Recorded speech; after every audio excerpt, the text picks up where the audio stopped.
I don't remember anything else, but I told you everything I saw. Do not mistake this arrangement for imprisonment. You are here because the alternative is a morgue. I am not your enemy. I am the only reason you are still breathing. The coffee in my cup had gone cold. I stared at it, watching the thin film forming on the surface, a membrane between what was and what would never be again. Park was dead. The man who tried to poison Minho was dead. And I was sitting in a penthouse eating imported strawberries while a crime lord explained that I was now his most valuable possession. I don't remember anything else, I said quietly, setting down the cup with hands that wanted to shake, but refused to give him the satisfaction. I told you everything I saw. Memory, Minho said, leaning back in his chair with the casual confidence of a man who had never been denied anything, is not a photograph. It is layers. What you think you've forgotten is simply buried. We will excavate. The we in that sentence felt like a collar clicking into place. He stood, buttoning his sleeves with precise movements. Director Han will be here within the hour. He is handling the financial audit, tracing who paid Park, through what channels, using which intermediaries. You will sit with him. You will watch. And if you see anything, however small, you will tell me immediately. I'm not an accountant. No, he agreed, his eyes holding mine with that unnerving intensity that made me feel simultaneously seen and dissected. You are better. You see patterns where others see noise. You saw a nervous man where others saw a loyal employee. That skill is worth more than any degree. He walked toward what I assumed was his office, then paused at the threshold. Amara, he said, and hearing my name in his voice did something strange to my chest. Do not mistake this arrangement for imprisonment. You are here because the alternative is a morgue. I am not your enemy. I am the only reason you are still breathing. Then he was gone, the door closing with a soft, expensive click. I sat alone in the vast dining room, surrounded by floor-to-ceiling windows that showed me all of Seoul, but let me touch none of it. A bird in a golden cage, he'd said. No, that was wrong. Birds at least knew they were prisoners. I was still trying to convince myself this was temporary. Welcome back. If you're here, it means Amara's story grabbed you the same way it grabbed me by the throat and refused to let go. In part 1, we watched her break her invisibility to save a dangerous man's life. Now, in part 2, we'll see what happens when that invisibility becomes impossible to reclaim. We're diving into betrayal, impossible choices, and the moment when two people from completely different worlds realize they might be each other's only chance at survival. This is where things get complicated. Let's go. Director Han arrived exactly 60 minutes later. I heard the elevator chime, heard low voices in Korean too rapid and formal for me to catch, and then Assistant Kim appeared in the doorway. This way, she said in that clipped, efficient tone that suggested I was an appointment on her calendar, not a person. I followed her down a hallway lined with abstract art that probably cost more than my entire education, into a room that looked like it belonged in a corporate office. Glass desk. Multiple monitors. Filing cabinets that gleamed like they'd never been touched by anything as pedestrian as dust. Director Han was already seated, his fingers flying across a keyboard. He was older than I'd realized in the chaos of last night, late 60s, maybe early 70s, with silver hair combed back and reading glasses perched on his nose. He looked more like a professor than a gangster's consigliere, which I supposed was the point. He glanced up as I entered, and something flickered across his face. Surprise, maybe. Or discomfort. He spoke in rapid Korean to Assistant Kim, who responded with equal speed. I caught fragments. She doesn't need to Sejangnam's orders. Just observe. I speak Korean, I said quietly, and watched both of them freeze. Director Han recovered first, his professional mask sliding back into place. Of course. Please sit. He gestured to a chair positioned slightly behind and to the left of his, where I could see the screen but wouldn't be in his direct line of sight. I sat. The leather was cold through the thin cashmere sweater Minho had provided. Everything in this place was cold, beautiful and expensive and utterly devoid of warmth. For the next 2 hours, I watched Director Han work. He moved through shell corporations like an archaeologist through strata, each layer revealing another, each front company leading to another anonymous holding, a matryoshka doll of financial obfuscation. It was impressive, really, the architecture of crime dressed in the language of legitimate business. But there was something wrong. I couldn't put my finger on it at first. It was like hearing a song where one instrument was slightly out of tune. Nothing obvious, but enough to make you pause, make you tilt your head and think, wait. Director Han pulled up a document, incorporation papers for something called Jeju Security Consulting Limited. The name was in Korean characters, formal and corporate. He scrolled past it. Wait, I said. He stopped, his shoulders tensing infinitesimally. Yes, go back. To that company name. He did, slowly. The characters glowed on the screen. What about it? His voice was carefully neutral. I leaned forward, squinting at the screen. My Korean was fluent, but I'd never claimed to be a linguist. Still, 3 years of living in Seoul, of listening to accents and dialects, of paying attention when professors droned on about regional variations in language. The spacing is wrong, I said. And that character, I pointed to the syllable for security. That's an old spelling. Jeju dialect. My linguistics professor spent an entire lecture on how Jeju Korean uses different orthography because of the island's historical isolation. Director Han didn't move, didn't breathe. The room had become a vacuum. It's not wrong, he said carefully. It's stylistic. Many companies use regional variations for authenticity, I interrupted. To signal local roots, local trust. But this isn't a real Jeju company. You just showed me it's registered in Seoul with a Gangnam address. So why would someone creating a fake shell company use a dialect marker that draws attention to a regional connection they're not actually claiming? The silence stretched. Through the window, I could see the Han River, a silver ribbon cutting through the city. I could hear my own heartbeat.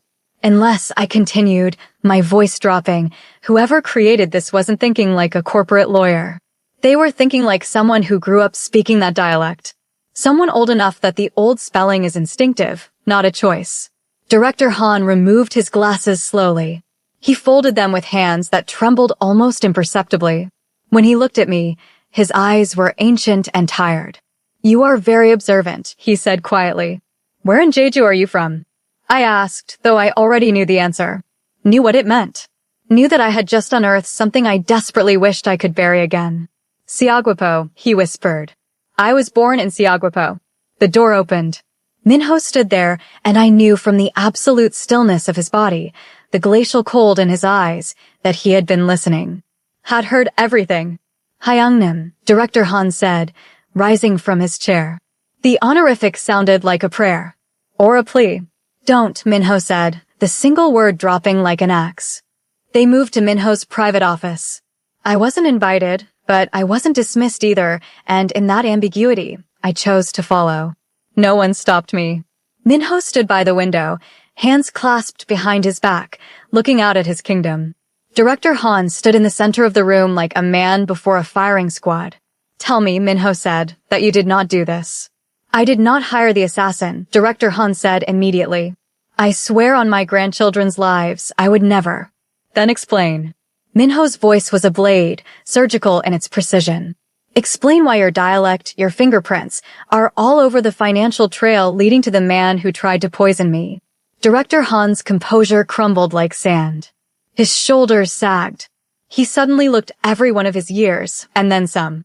They have my grandchildren, he said, and the words came out broken. Choi Sang-wook's men. They came to my daughter's house 3 weeks ago. They showed me photographs. Sujin at her hagwon. Min-jae at soccer practice. They said if I didn't cooperate, if I didn't give them access to your financial networks, my family would. He couldn't finish. Didn't need to.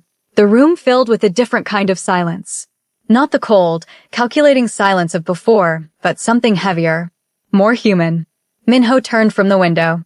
His face was stone, but something moved behind his eyes. Why didn't you come to me? Because they said they were watching. They said if I told you, if I deviated from their instructions even once, there would be no warning. No negotiation. Just blood. Director Han's voice cracked. What would you have done, Minho-ya? If it were your family?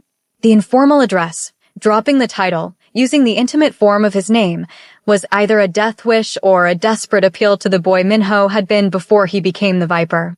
Minho stood absolutely still. I watched from the doorway, an unwilling witness to something that felt too intimate, too raw for my foreign eyes. You know what the old ways demand, Minho said finally. Betrayal, regardless of reason, carries one price. I know, Director Han said. He closed his eyes. I am ready. I couldn't stay quiet. You can't seriously. This does not concern you, Minho said without looking at me. He was protecting his family. The words burst out before I could stop them. He didn't hire the assassin. He was leveraged. You said it yourself, panic makes people stupid. He made a mistake under duress. That's not the same as betrayal. In my world, Minho said, finally turning those cold eyes on me, there is no difference. Intention does not matter. Only consequence.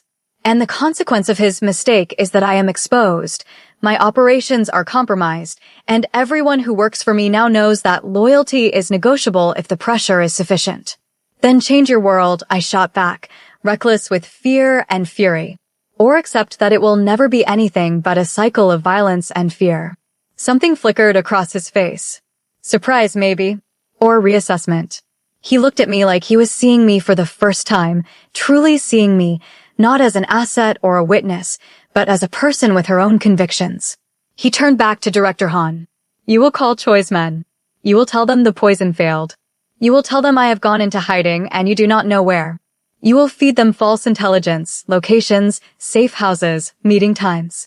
Everything wrong. Everything designed to waste their time and reveal their network. Director Han opened his eyes, confusion and hope warring on his face. Sejangnam. Your grandchildren will be collected by my people within the hour and taken somewhere Choi cannot find them. Your daughter and her husband as well.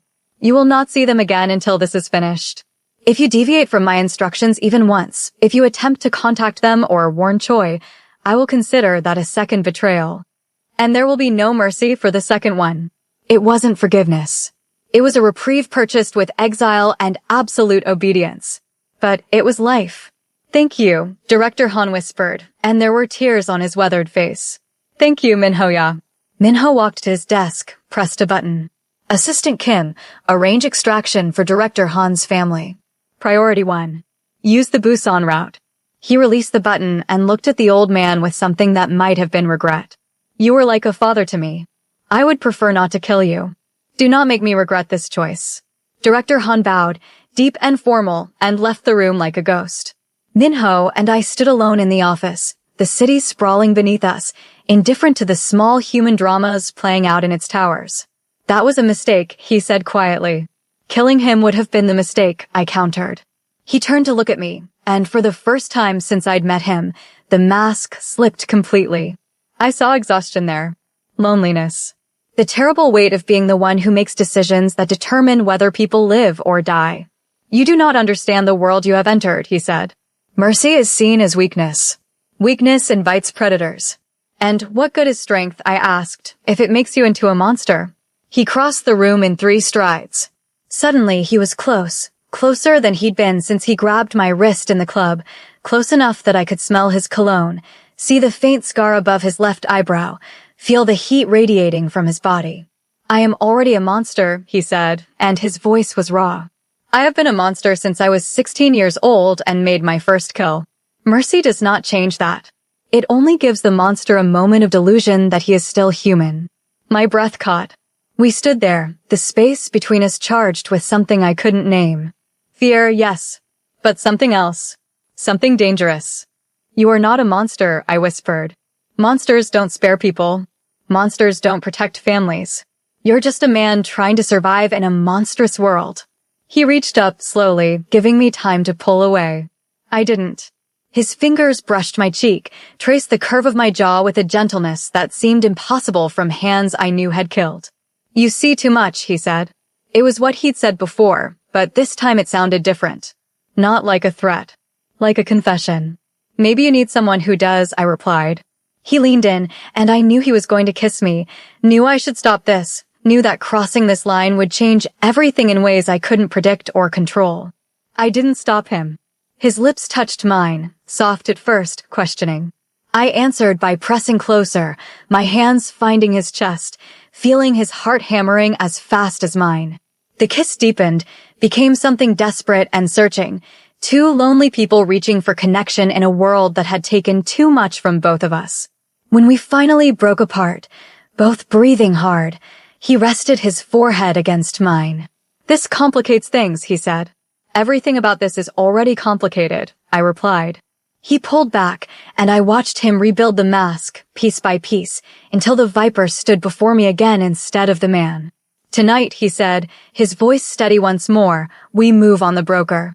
We have intelligence that he will be at the Soul Arts Center for a private performance. You will stay here with surveillance feeds. You know what he looks like. The cameras do not." He walked to his desk, pulled out a small velvet box.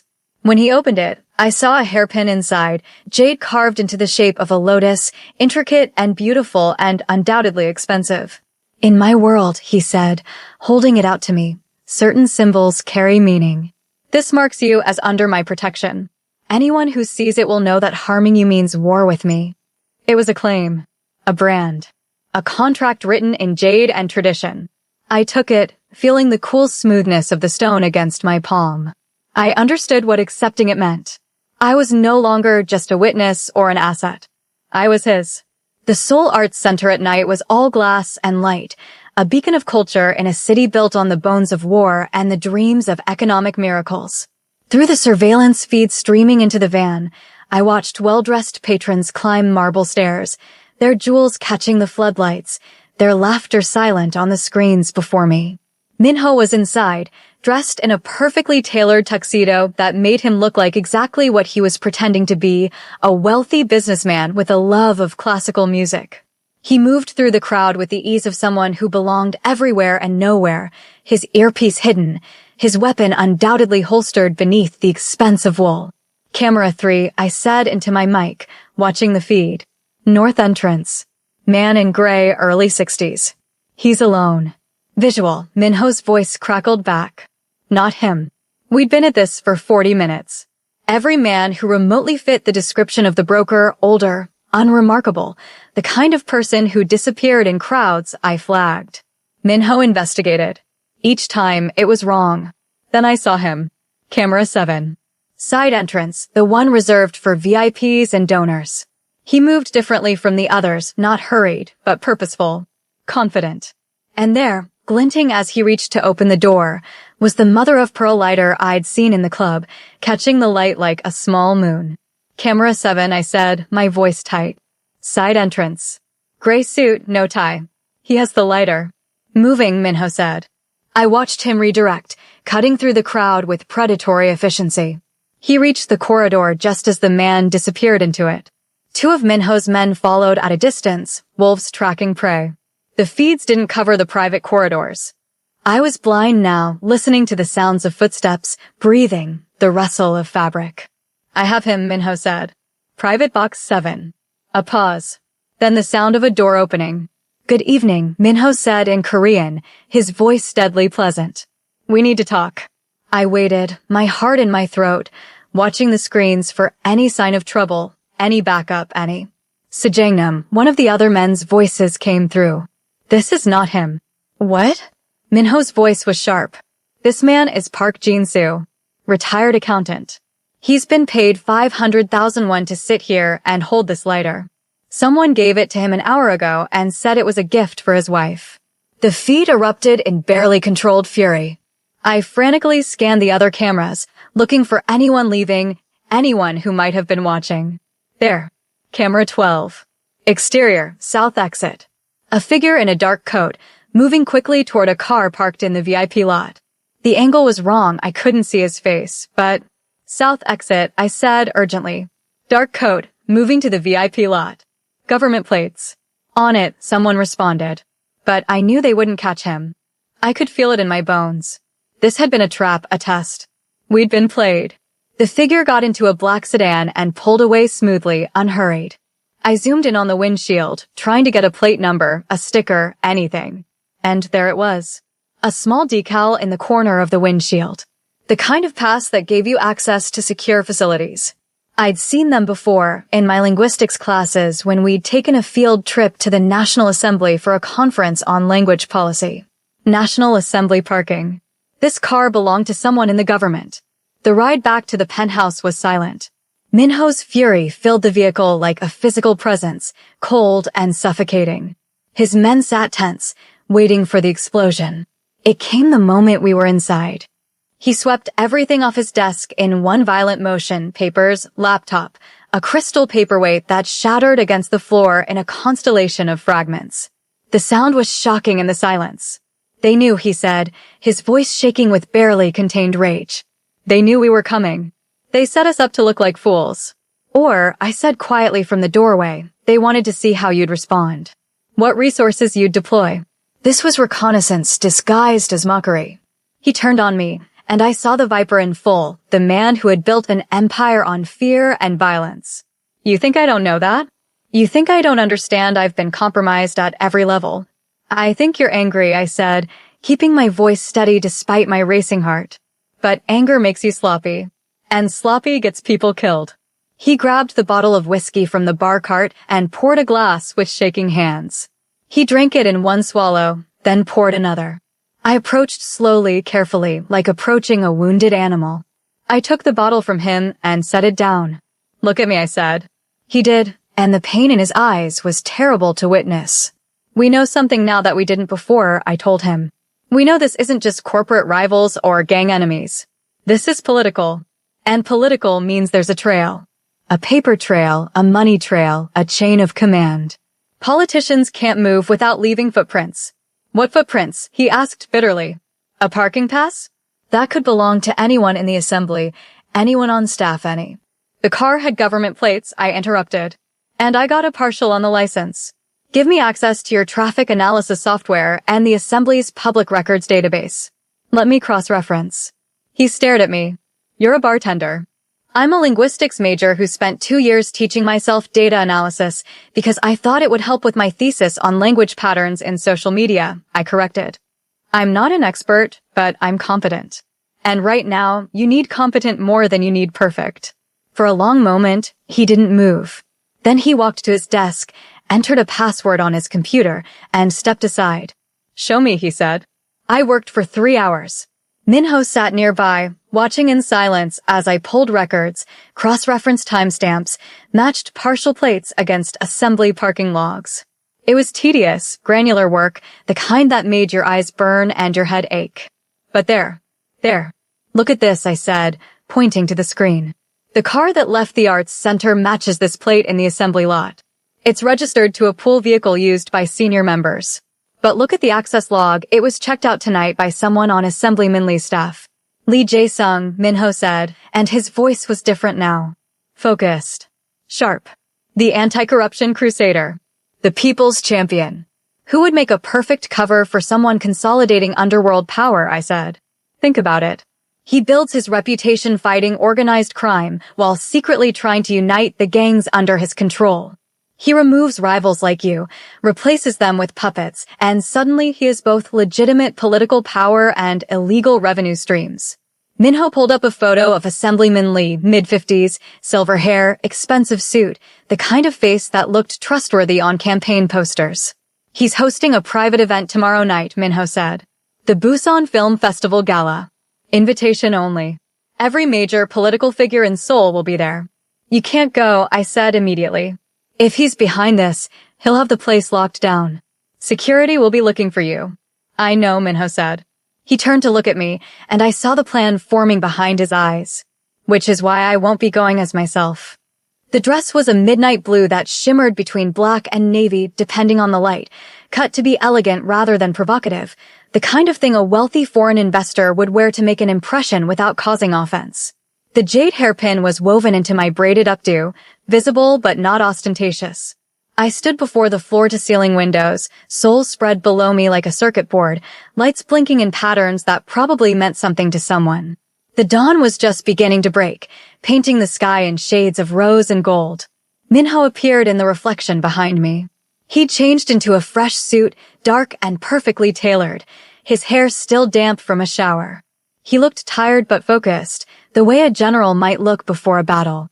Tomorrow night, he said, you will be Amara Okafor, the daughter of a Nigerian oil magnate interested in Korean infrastructure investment. I will be your translator and cultural liaison. We will attend the gala, get close to Lee, and confirm whether he has orchestrated this conspiracy. And if he is? I asked. Then we move into a different phase of this war, he said. One fought with information instead of bullets. One where your skills matter more than mine. He placed a folder on the table beside me. I opened it. Inside was a dossier, my new identity, complete with business credentials, family background, even a fabricated LinkedIn profile. You've done this before, I observed. Many times, he said, though usually with people who are trained for this kind of work. Worried I'll mess it up? Worried I'm putting you in danger, he corrected. I closed the folder and turned to face him. In the golden light of dawn, he looked almost soft, almost human. I'm already in danger, I reminded him. I've been in danger since the moment I wrote that note. At least this way, I'm not just hiding. I'm fighting back. He reached out, adjusted the hairpin slightly so it caught the light. His fingers lingered near my temple, warm against my skin. The invisible woman, he said softly, about to walk into the most visible room in Seoul. Not invisible, I corrected. Seen. By you. By them. By everyone who needs to know that I'm not backing down. He smiled then, a real smile, small and fleeting, but genuine. They're going to severely underestimate you. Good, I said. That's when people make mistakes. We stood there as the sun rose over Seoul, two people from different worlds bound together by violence and chance, and something neither of us had words for yet. Tomorrow night, we would walk into enemy territory. Tomorrow night, everything would change again. But for this moment, in the golden light of dawn, we were simply two people who had chosen to be seen. And that, I was learning, was the most dangerous choice of all. Amara standing in that midnight blue dress, the jade hairpin marking her as his, soul burning gold beneath them as dawn breaks. She came to this city to be invisible. Now she's about to walk into the most dangerous room in Korea, seen by everyone who matters. The gala is next. The conspiracy will unravel. And two people who should never have crossed paths are about to discover that sometimes the most dangerous weapon isn't a gun or a blade, it's trust. If you made it this far, thank you. Truly. Your time means everything, and I hope Amara and Minho's story gave you that delicious ache of wanting to know what happens next. Here's what I need from you. If this story grabbed you, hit that like button. It helps more people discover these tales. Drop a comment and tell me, do you trust Minho? Is Amara making the right choice? And what do you think happens at the gala? I read every single comment, and your theories honestly make my day. And please, if you haven't already, subscribe and turn on notifications so you don't miss part 3. Because what happens at that gala? Let's just say Amara is about to learn that being seen comes with a price she never anticipated. Thank you for being here. Thank you for riding along on this journey. I'll see you at the gala. Stay curious. Stay safe. And remember, sometimes the most powerful thing you can do is refuse to stay invisible. Until next time.